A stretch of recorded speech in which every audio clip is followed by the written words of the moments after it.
بسم الله الرحمن الرحيم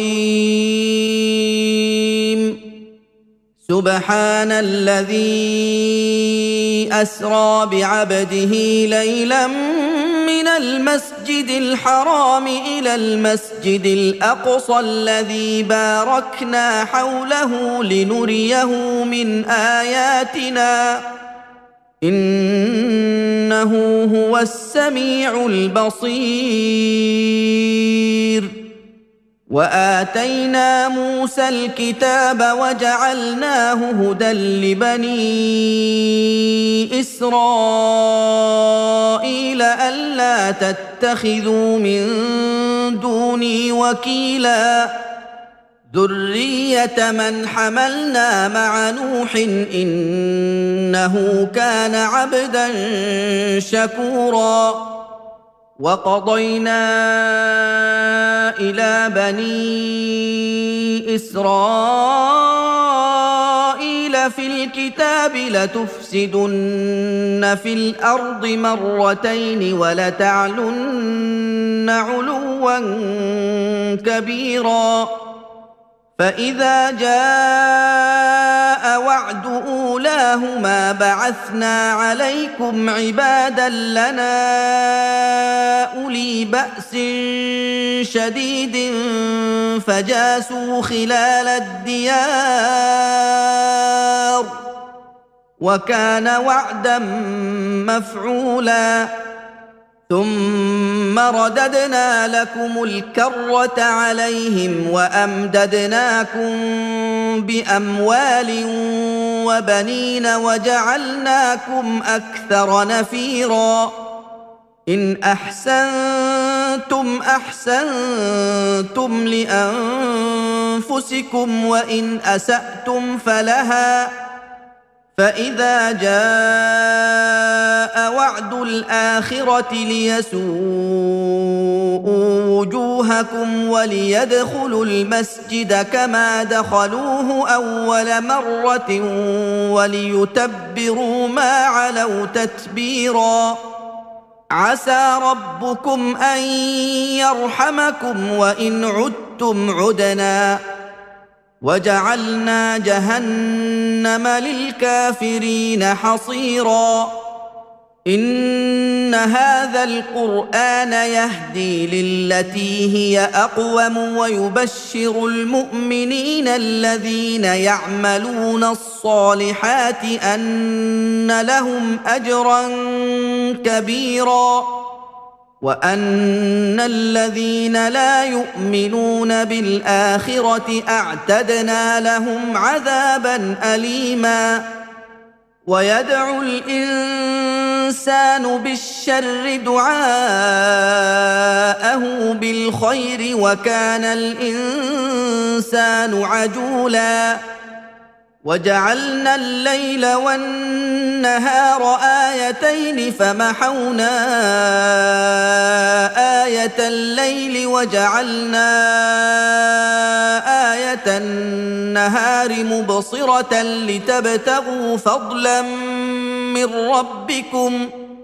لتبتغوا فضلا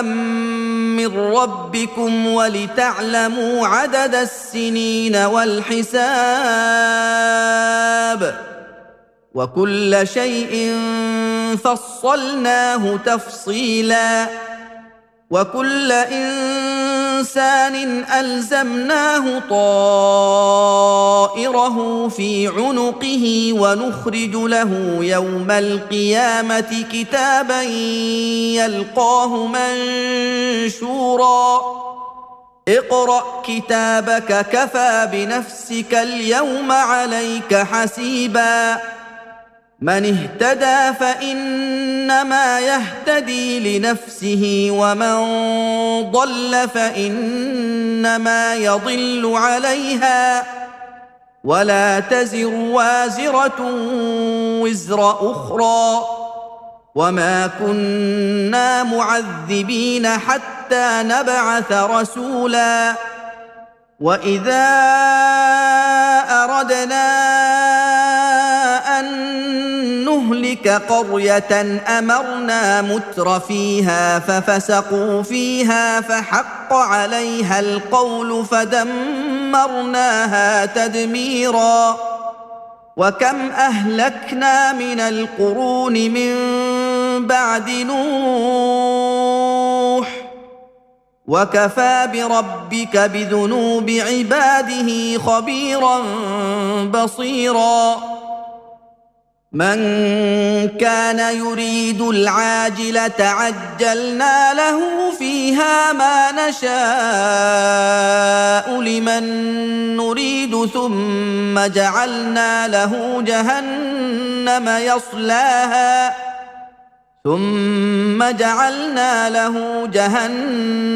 يصلاها مذموما مدحورا ومن أراد الآخرة وسعى لها سعيها وهو مؤمن فأولئك كان سعيهم مشكورا كلا نمد هؤلاء وهؤلاء من عطاء ربك وما كان عطاء ربك محظورا انظر كيف فضلنا بعضهم على بعض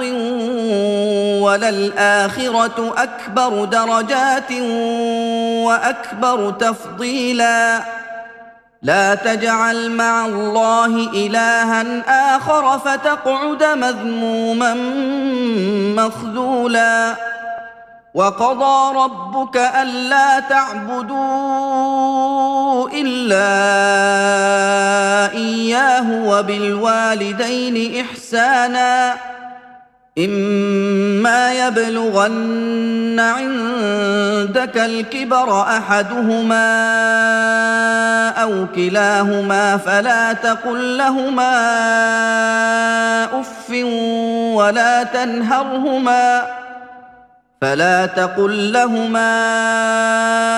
أف ولا تنهرهما وقل لهما قولا كريما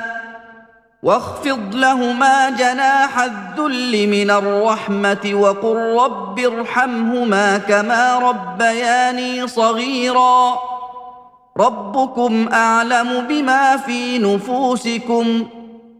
إن تكونوا صالحين فإنه كان للأوابين غفورا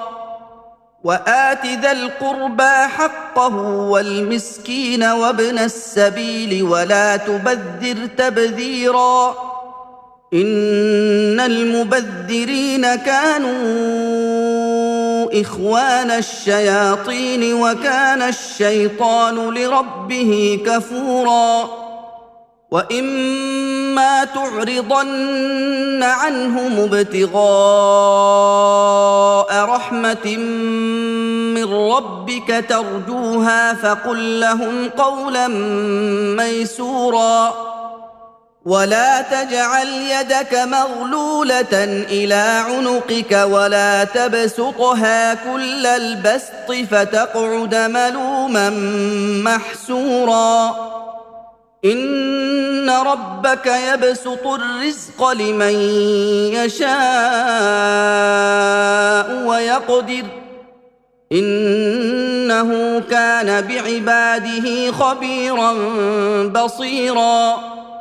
ولا تقتلوا أولادكم خشية إملاق نحن نرزقهم وإياكم إن قتلهم كان خطأ كبيرا ولا تقربوا الزنا إنه كان فاحشة وساء سبيلا ولا تقتلوا النفس التي حرم الله إلا بالحق ومن قتل مظلوما فقد جعلنا لوليه سلطانا فلا يسرف في القتل إنه كان منصورا ولا تقربوا مال اليتيم إلا بالتي هي أحسن حتى يبلغ أشده وأوفوا بالعهد إن العهد كان مسؤولا وأوفوا الكيل إذا كلتم وزنوا بالقسطاس المستقيم ذلك خير وأحسن تأويلا ولا تقف ما ليس لك به علم إن السمع والبصر والفؤاد كل أولئك كان عنه مسؤولا ولا تمش في الأرض مرحا إنك لن تخرق الأرض ولن تبلغ الجبال طولا كل ذلك كان سيئه عند ربك مكروها ذلك مما أوحى إليك ربك من الحكمة ولا تجعل مع الله إلها آخر فتلقى في جهنم ملوما مدحورا أفأصفاكم ربكم بالبنين واتخذ من الملائكة إناثا إنكم لتقولون قولا عظيما ولقد صرفنا في هذا القرآن ليذكروا وما يزيدهم إلا نفورا قل لو كان معه آلهة كما يقولون إذا لابتغوا إلى ذي العرش سبيلا سبحانه وتعالى عما يقولون علوا كبيرا تسبح له السماوات السبع والأرض ومن فيهن وإن من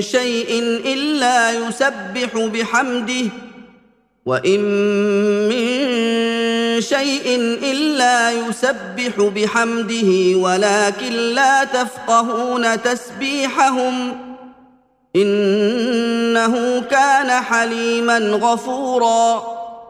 وإذا قرأت القرآن جعلنا بينك وبين الذين لا يؤمنون بالآخرة حجابا مستورا وجعلنا على قلوبهم أكنة أن يفقهوه وفي آذانهم وقرا وإذا ذكرت ربك في القرآن وحده ولوا على أدبارهم نفورا نحن أعلم بما يستمعون به إذ يستمعون إليك وإذ هم نجوى إذ يقول الظالمون إن تتبعون إلا رجلا مسحورا انظر كيف ضربوا لك الأمثال فضلوا فلا يستطيعون سبيلا وقالوا أإذا كنا عظاما ورفاتا أإنا لمبعوثون خلقا جديدا قل كونوا حجارة أو حديدا أو خلقا مما يكبر في صدوركم فسيقولون من يعيدنا قل الذي فطركم أول مرة فسينغضون إليك رؤوسهم ويقولون متى هو قل عسى أن يكون قريبا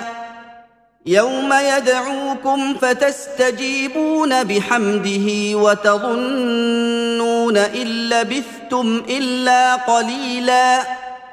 وقل لعبادي يقولوا التي هي احسن ان الشيطان ينزغ بينهم ان الشيطان كان للانسان عدوا مبينا ربكم اعلم بكم ان يشأ يرحمكم او ان يشأ يعذبكم وما ارسلناك عليهم وكيلا وربك اعلم بمن في السماوات والارض ولقد فضلنا بعض النبيين على بعض واتينا داود زبورا قل ادعوا الذين زعمتم من دونه فلا يملكون كشف الضر عنكم ولا تحويلا أولئك الذين يدعون يبتغون إلى ربهم الوسيلة أيهم أقرب ويرجون رحمته ويخافون عذابه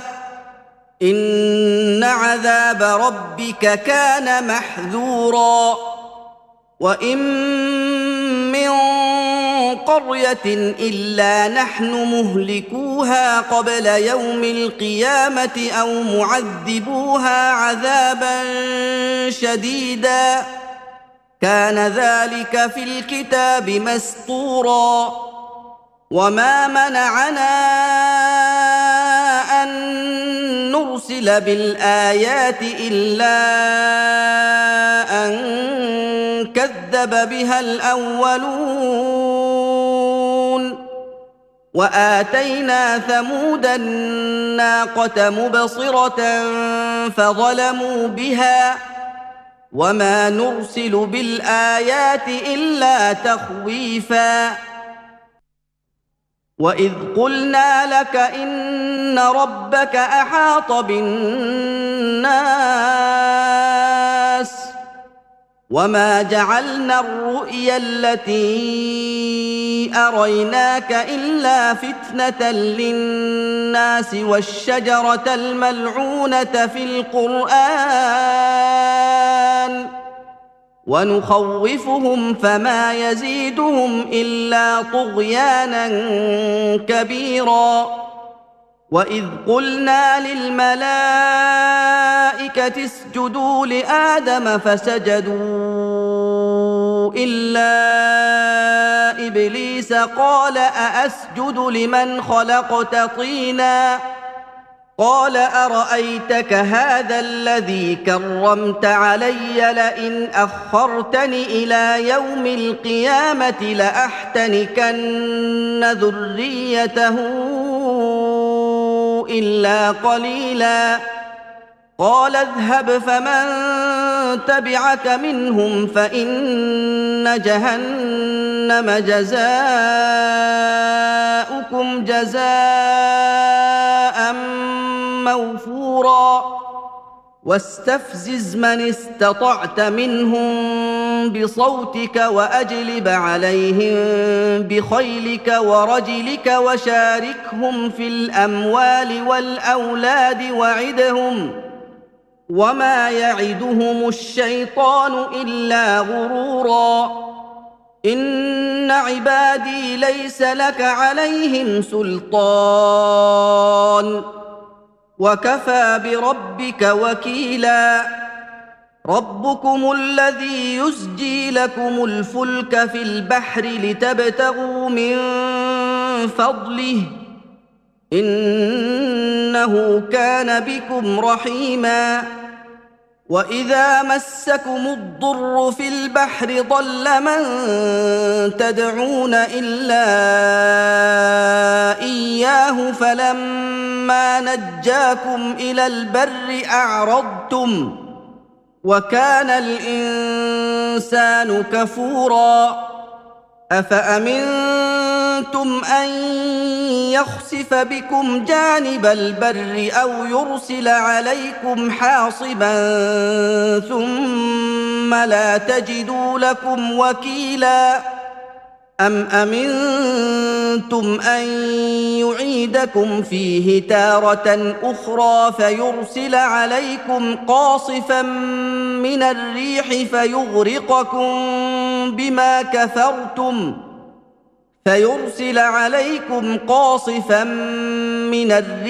فيغرقكم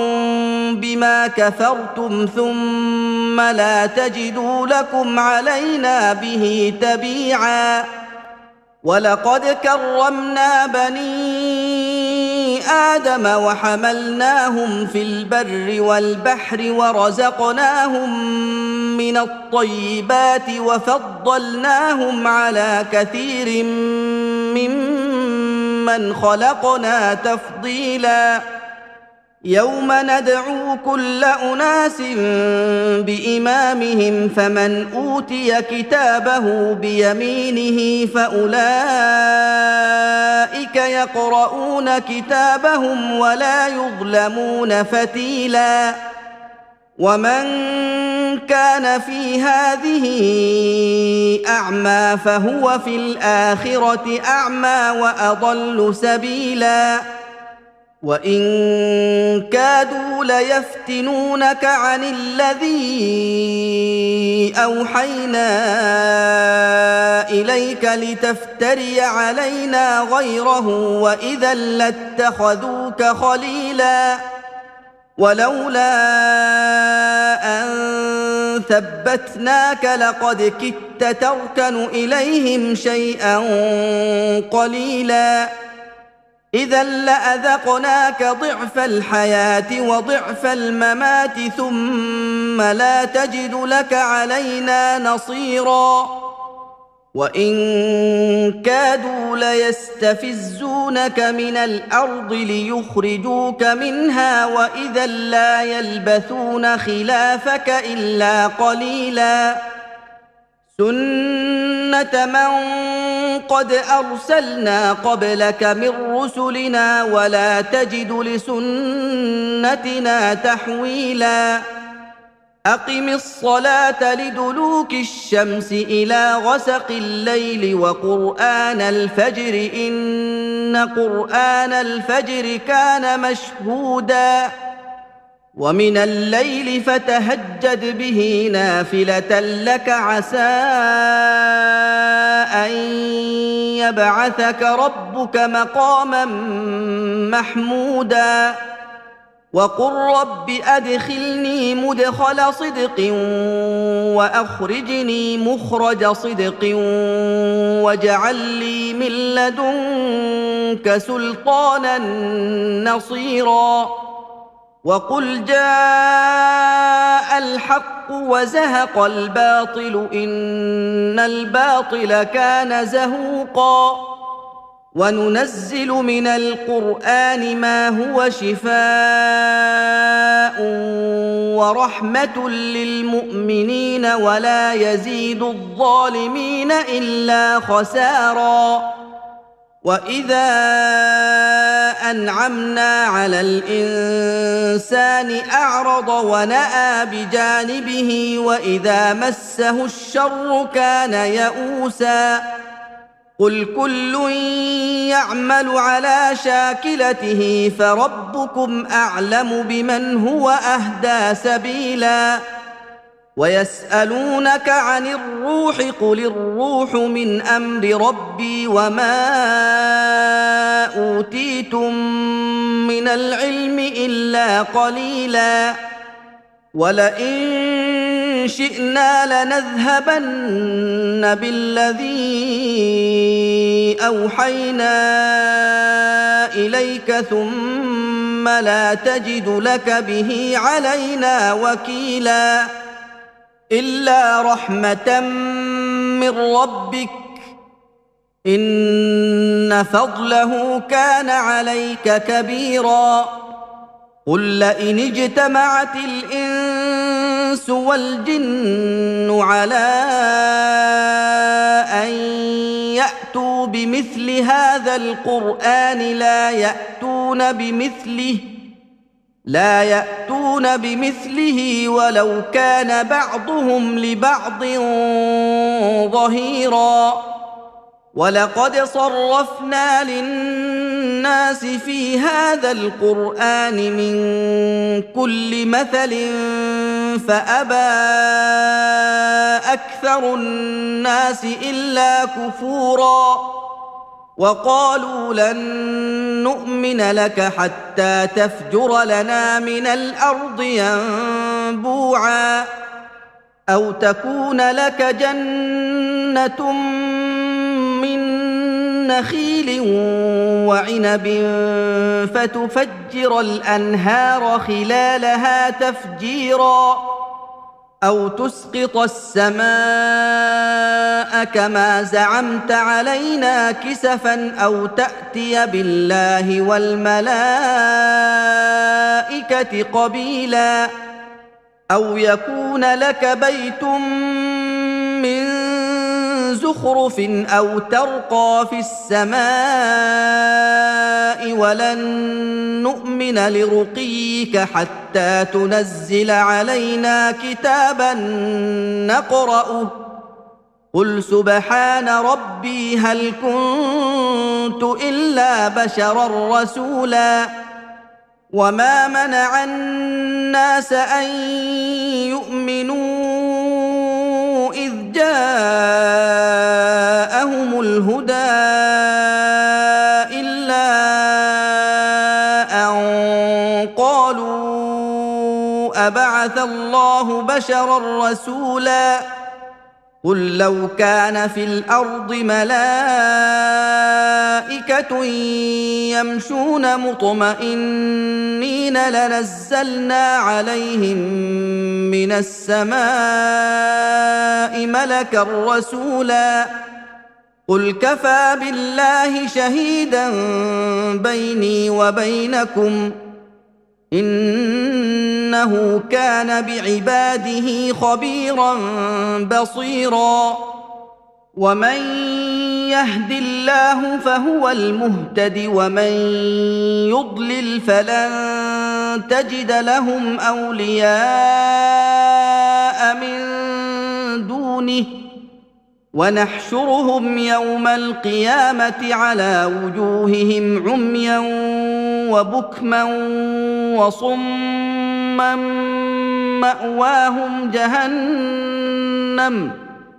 مأواهم جهنم كلما خبت زدناهم سعيرا ذلك جزاؤهم بأنهم كفروا بآياتنا وقالوا أإذا كنا عظاما ورفاتا أإنا لمبعوثون خلقا جديدا أولم يروا أن الله الذي خلق السماوات والأرض قادر على أن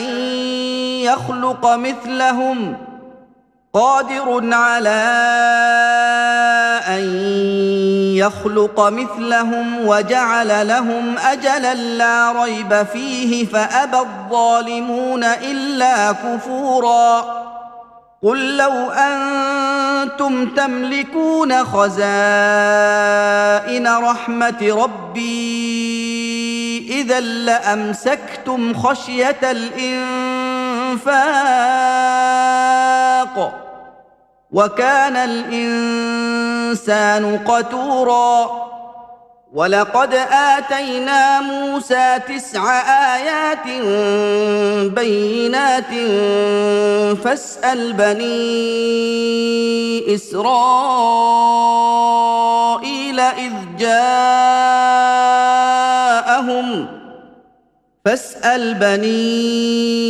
إسرائيل إذ جاءهم فقال له فرعون إني لأظنك يا موسى مسحورا قال لقد علمت ما أنزل هؤلاء إلا رب السماوات والأرض بصائر وإني لأظنك يا فرعون مثبورا فأراد أن يستفزهم من الأرض فأغرقناه ومن معه جميعا وقلنا من بعده لبني إسرائيل اسكنوا الأرض فإذا جاء وعد الآخرة جئنا بكم لفيفا وبالحق أنزلناه وبالحق نزل وما أرسلناك إلا مبشرا ونذيرا وقرآنا فرقناه لتقرأه على الناس على مكث ونزلناه تنزيلا قل آمنوا به أو لا تؤمنوا إن الذين أوتوا العلم من قبله إذا يتلى عليهم يخرون للأذقان سجدا ويقولون سبحان ربنا إن كان وعد ربنا لمفعولا ويخرون للأذقان يبكون ويزيدهم خشوعا قل ادعوا الله أو ادعوا الرحمن أيما تدعوا فله الأسماء الحسنى ولا تجهر بصلاتك ولا تخافت بها وابتغ بين ذلك سبيلا وقل الحمد لله الذي لم يتخذ ولدا ولم يكن له شريك في الملك ولم يكن له ولي من الذل وكبره تكبيرا بسم الله الرحمن الرحيم الحمد لله الذي أنزل على عبده الكتاب ولم يجعل له عوجا قيما لينذر بأسا شديدا من لدنه ويبشر المؤمنين الذين يعملون الصالحات أن لهم أجرا حسنا ماكثين فيه أبدا وينذر الذين قالوا اتخذ الله ولدا ما لهم به من علم ولا لآبائهم كبرت كلمة تخرج من أفواههم إن يقولون إلا كذبا فلعلك باخع نفسك على آثارهم إن لم يؤمنوا بهذا الحديث أسفا إنا جعلنا ما على الأرض زينة لها لنبلوهم أيهم أحسن عملا وإنا لجاعلون ما عليها صعيدا جرزا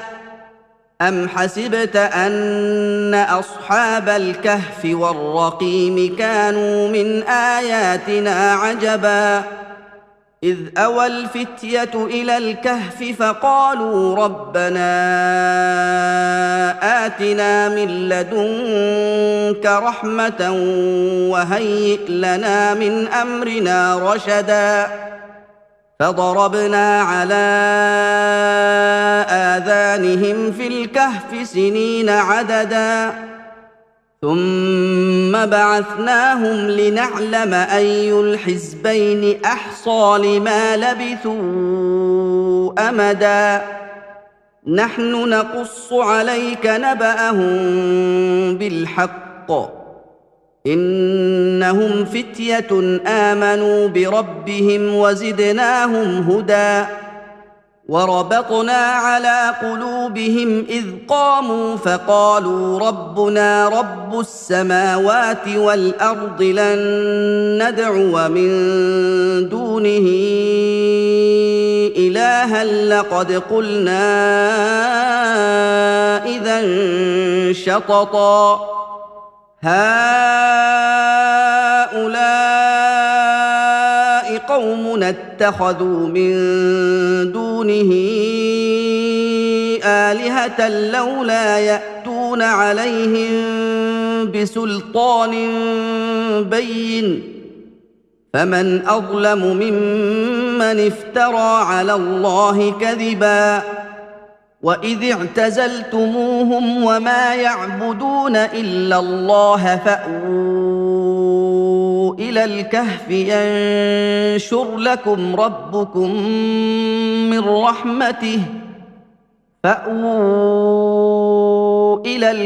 ينشر لكم ربكم من رحمته ويهيئ لكم من أمركم مرفقا وترى الشمس إذا طلعت تزاور عن كهفهم ذات اليمين وإذا غربت تقرضهم ذات الشمال وهم في فجوة منه ذلك من آيات الله من يهد الله فهو المهتد ومن يضلل فلن تجد له وليا مرشدا وتحسبهم أيقاظا وهم رقود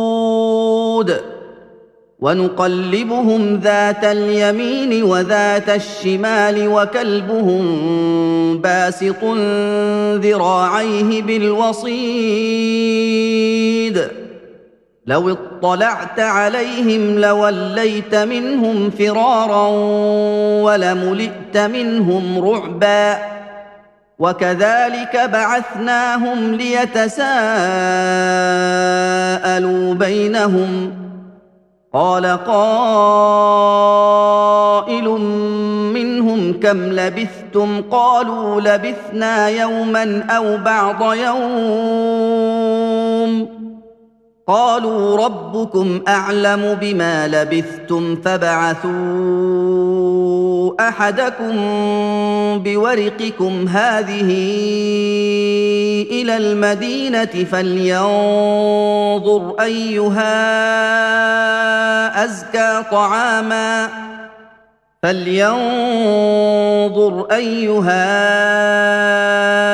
أزكى طعاما فليأتكم برزق منه وليتلطف ولا يشعرن بكم أحدا إنهم إن يظهروا عليكم يرجموكم أو يعيدوكم في ملتهم ولن تفلحوا إذن أبدا وكذلك أعثرنا عليهم ليعلموا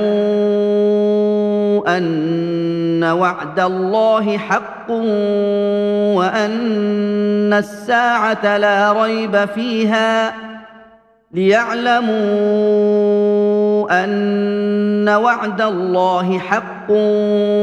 وأن الساعة لا ريب فيها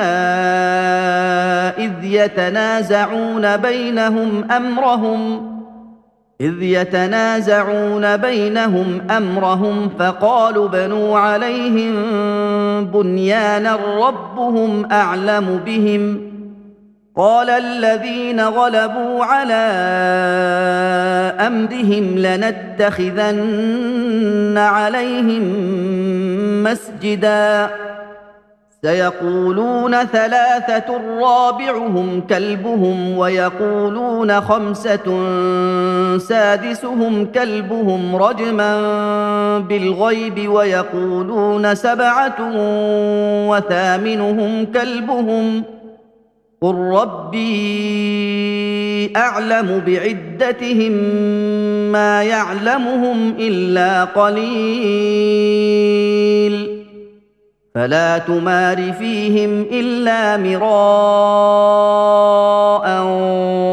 ظاهرا ولا تستفت فيهم منهم أحدا ولا تقولن لشيء إني فاعل ذلك غدا إلا أن يشاء الله واذكر ربك إذا نسيت وقل عسى أن يهديني ربي لأقرب من هذا رشدا ولبثوا في كهفهم 300 سنين وازدادوا 9 قل الله أعلم بما لبثوا له غيب السماوات والأرض أبصر به وأسمع ما لهم من دونه من ولي ولا يشرك في حكمه أحدا واتل ما أوحي إليك من كتاب ربك لا مبدل لكلماته ولن تجد من دونه ملتحدا واصبر نفسك مع الذين يدعون ربهم بالغداة والعشي يريدون وجهه ولا تعد عيناك عنهم تريد زينة الحياة الدنيا ولا تطع من أغفلنا قلبه عن ذكرنا واتبع هواه وكان أمره فرطا وقل الحق من ربكم فمن شاء فليؤمن ومن شاء فليكفر إنا أعتدنا للظالمين نارا أحاط بهم سرادقها وإن يستغيثوا يغاثوا بماء كالمهل يشوي الوجوه بئس الشراب وساءت مرتفقا إن الذين آمنوا وعملوا الصالحات إنا لا نضيع أجر من أحسن عملا أولئك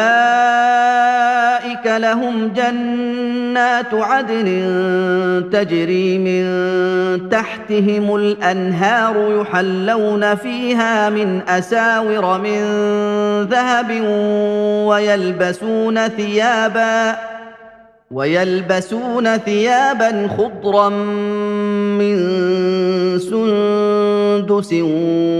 واستبرق متكئين فيها على الأرائك نعم الثواب وحسنت مرتفقا واضرب لهم مثل الرجلين جعلنا لأحدهما جنتين من أعناب وحففناهما بنخل وجعلنا بينهما زرعا كلتا الجنتين آتت أكلها ولم تظلم منه شيئا وفجرنا خلالهما نهرا وكان له ثمر فقال لصاحبه وهو يحاوره أنا أكثر منك مالا وأعز نفرا ودخل جنته وهو ظالم لنفسه قال ما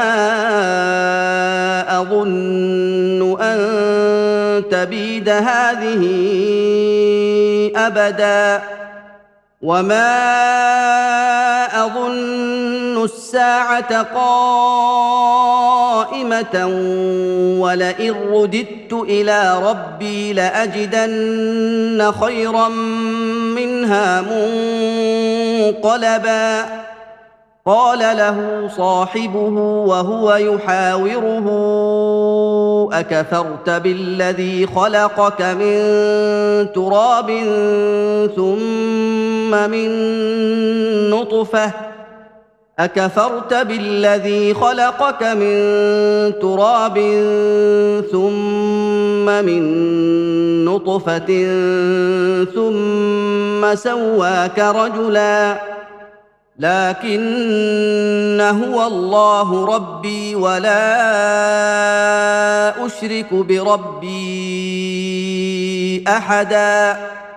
ولولا إذ دخلت جنتك قلت ما شاء الله لا قوة إلا بالله إن ترني أنا أقل منك مالا وولدا فعسى ربي أن يؤتيني خيرا من جنتك ويرسل عليها حسبانا من السماء فتصبح صعيدا زلقا أو يصبح ماؤها غورا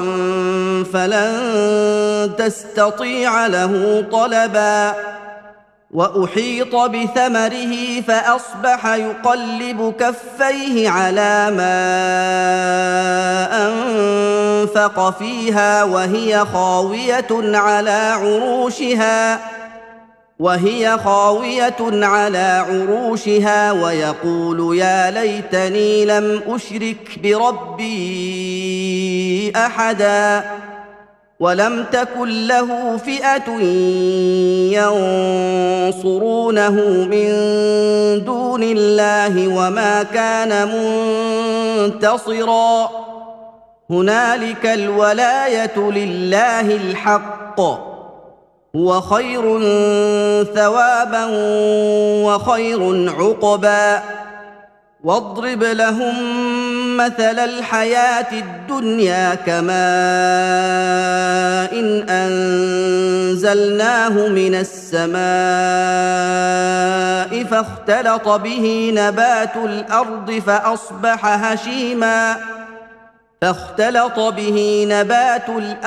فأصبح هشيما تذروه الرياح وكان الله على كل شيء مقتدرا المال والبنون زينة الحياة الدنيا والباقيات الصالحات خير عند ربك ثوابا وخير أملا ويوم نسير الجبال وترى الأرض بارزة وحشرناهم فلم نغادر منهم أحدا وعرضوا على ربك صفا لقد جئتمونا كما خلقناكم أول مرة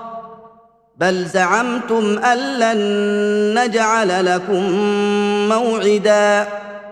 ووضع الكتاب فترى المجرمين مشفقين مما فيه ويقولون يا ويلتنا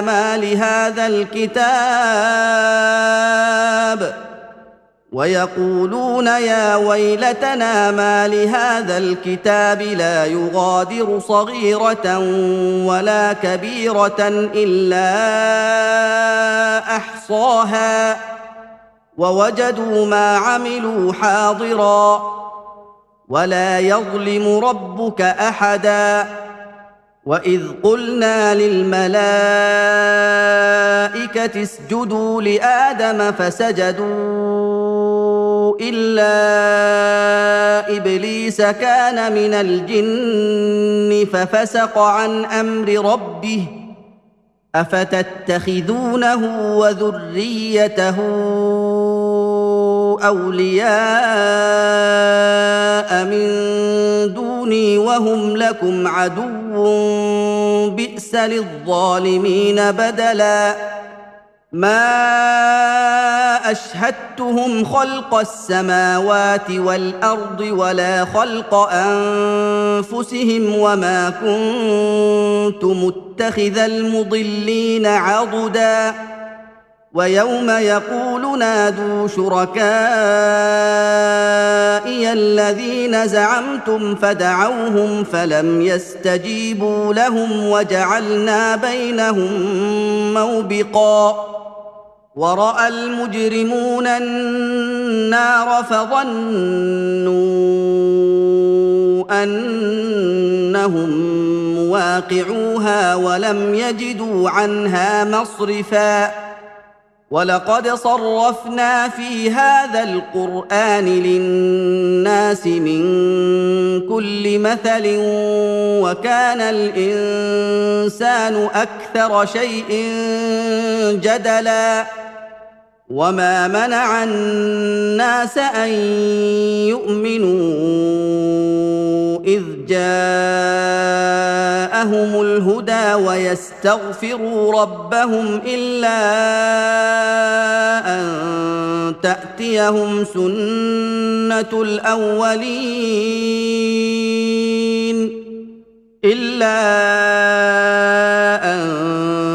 تأتيهم سنة الأولين أو يأتيهم العذاب قبلا وما نرسل المرسلين إلا مبشرين ومنذرين ويجادل الذين كفروا بالباطل ليدحضوا به الحق واتخذوا آياتي وما أنذروا هزوا ومن أظلم ممن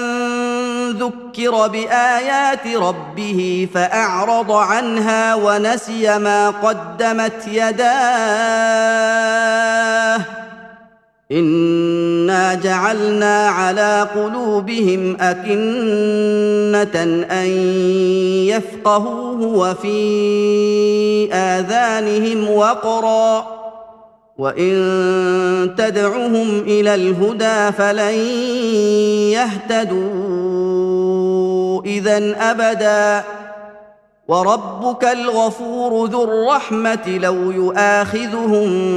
بما كسبوا لعجل لهم العذاب بل لهم موعد لن يجدوا من دونه موئلا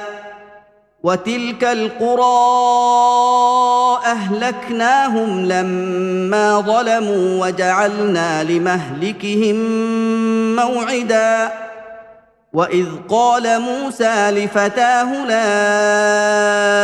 أبرح حتى أبلغ مجمع البحرين أو أمضي حقبا فلما بلغا مجمع بينهما نسيا حوتهما فاتخذ سبيله في البحر سربا فلما جاوزا قال لفتاه آتنا غداءنا لقد لقينا من سفرنا هذا نصبا قال أرأيت إذ أوينا إلى الصخرة فإني نسيت الحوت وما أنسانيه إلا الشيطان أن أذكره واتخذ سبيله في البحر عجبا قال ذلك ما كنا نبغي فارتدا على آثارهما قصصا فوجدا عبدا من عبادنا آتيناه رحمة من عندنا وعلمناه من لدنا علما قال له موسى هل أتبعك على أن تعلمني مما علمت رشدا قال إنك لن تستطيع معي صبرا وكيف تصبر على ما لم تحط به خبرا قال ستجدني إن شاء الله صابرا ولا أعصي لك أمرا قال فإن اتبعتني فلا تسألني عن شيء حتى أحدث لك منه ذكرا فانطلقا حتى إذا ركبا في السفينة خرقها قال أخرقتها لتغرق أهلها لقد جئت شيئا إمرا قال ألم أقل إنك لن تستطيع معي صبرا قال لا تؤاخذني بما نسيت ولا ترهقني من أمري عسرا فانطلقا حتى إذا لقيا غلاما فقتله قال أقتلت نفسا زكية بغير نفس قال أقتلت نفسا زكية بغير نفس لقد جئت شيئا نكرا